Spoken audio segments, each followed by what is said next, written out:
What the haters talking about?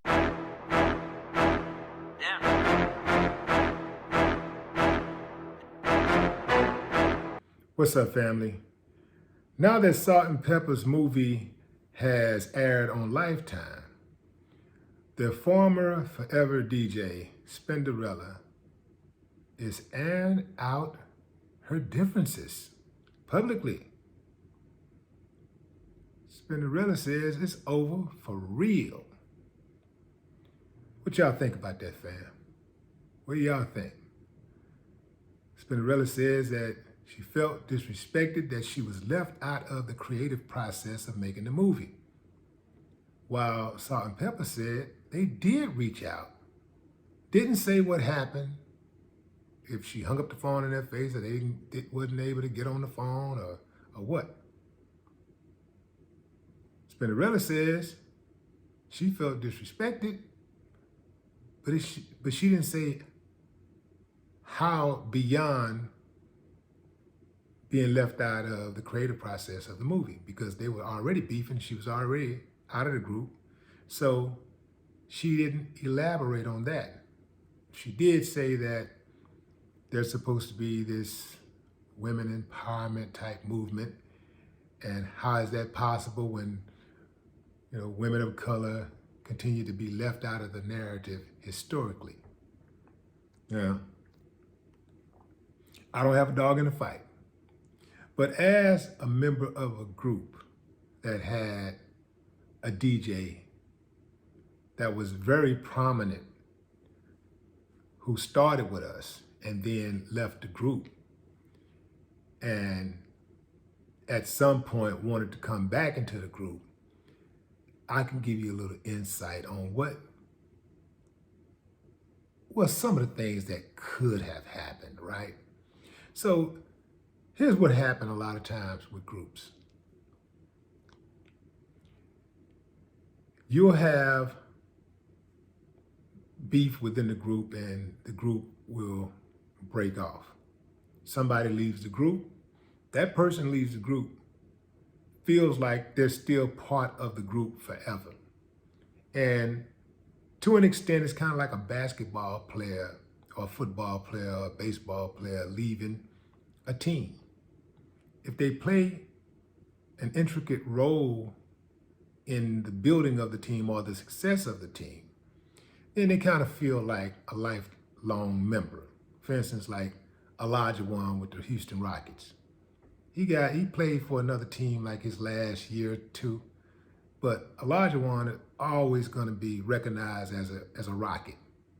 Although he's not going around saying I'm a Houston Rocket, but he's always going to be affiliated with the Houston Rockets, right? And Spinderella, likewise, is going to always be affiliated with Salt-N-Pepa. So this is the sad part, like, it hurts the fans' nostalgia because they know they're not going to get that again, and they know who was there along the way. They remember all of the pictures and the videos and the interviews, and Spinderella was mostly there. And so you say Salt-N-Pepa, and Spinderella is synonymous with that. You always think of Spinderella, right? Now, if they're beefing and somebody got to go, if Spinderella is a problem, she's the DJ. No matter how great of a role a DJ plays, a DJ can be easily replaced. A lot more easier than a main member in the group, a rapper. Because the rapper is the ones recording the songs, performing the songs, and mostly writing the songs. So you can get somebody else to DJ. In fact, you don't even really need somebody to DJ. You can just record the tracks and put them in a computer and just play and let the rapper rap over the beats.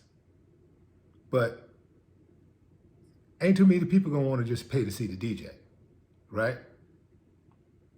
So if there's beef, then quite naturally, the group can go on without the DJ. Now, fast forward to making a biopic. They were already broken up. They were already having problems. Making a biopic is a very important piece to your legacy puzzle. I understand that Spinderella played a very intricate part, but so did other people. Other people played an intricate part who I'm sure were not consultants for the film, who I'm sure they didn't consult with. Because quite frankly, when you have a group, it's so many pieces to the puzzle to make that group work, to make it successful. Not only do you have the artists, the members of the group, you have the executives that played a role, you have the A&R people, the street people, the DJ who broke it first, you have the video people, you have, certain family members who may have pushed you along, who made certain introductions or whatever. It's so many people who are behind the scenes that help that machine move forward.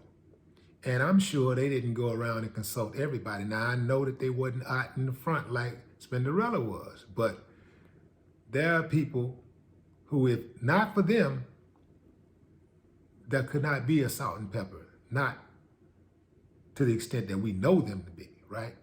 So if there's a problem, if they got a problem with somebody already, they're making a biopic, and they got a problem, they have a problem getting along with somebody already, a former member of the group, especially somebody who perhaps have been saying disparaging things about them, they're not going to be inclined. And I'm not saying that's what happened, but if that is what happened, they're not going to be inclined to reach out and say, yeah, girl, come on over here and tell your part of the story too.